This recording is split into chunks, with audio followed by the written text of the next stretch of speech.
আসসালামু আলাইকুম। Welcome to my another cooking video. কেমন আছেন সবাই? এই তো আলহামদুলিল্লাহ আমরা তো ভালো আছি। তো আজকে পুঁই চিংড়ি রান্না করব, মানে পুঁই শাক দিয়ে চিংড়ি মাছ দিয়ে রান্না করব। তো সেজন্য একটা প্যানে আমি পেঁয়াজ দিয়ে রসুন দিয়ে একটু নেড়ে নিয়েছি, তারপর চিংড়িগুলো দিয়ে দিয়েছি ভালো করে ওয়াশ করে। এখন চিংড়িগুলো আমি ভেজে নেবো ভালো করে। পুঁই শাক দিয়ে চিংড়ি মাছ দিয়ে আসলে অনেক মজা লাগে খেতে। চিংড়ি মাছ দিয়ে সবই ভালো লাগে। এই পর্যায়ে এসে আমি চিংড়ি মাছগুলো একটু ভাজা হয়ে গেলে আমি এখানে মশলা দিয়ে দেবো। হলুদ গুঁড়ো, মরিচের গুঁড়ো আর ধনিয়া গুঁড়ো দিয়ে কিছুক্ষণ নেড়ে নেব। নিয়ে আমি এখন আদা রসুন পেস্টটা দিয়ে দিব। শাকের মধ্যে একটু অনেক সময় অল্প মশলা দিয়ে ভালো লাগে না, একটু বেশি মশলা দিলেও ভালো লাগে। একটু বেশি মশলা দিয়ে আজকে রান্না করেছি ইচ্ছে করেই, খুবই টেস্ট হয়ে যাচ্ছে। তো আলহামদুলিল্লাহ খুবই টেস্ট হয়েছে। তো আমি যে পুঁই শাকগুলো ধুয়ে রেখেছিলাম সেগুলো এখন আমি দিয়ে দিচ্ছি।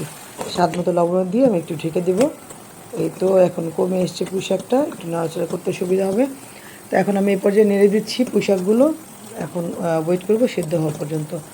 এখন এগুলো সেদ্ধ হলে দেন আমি জিরা ফাঁকি দিয়ে নামিয়ে ফেলবো। কালারটা কত সুন্দর, মানে সবুজ লাগছে একদম।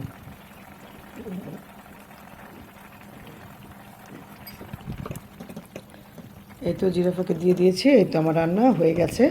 এখন আমি নামিয়ে নেব। দেখেন মাশাআল্লাহ করে কত সুন্দর হয়েছে, খেতেও খুবই টেস্ট হয়েছে। ভালো থাকবেন সবাই। Thanks for watching. আল্লাহ হাফেজ।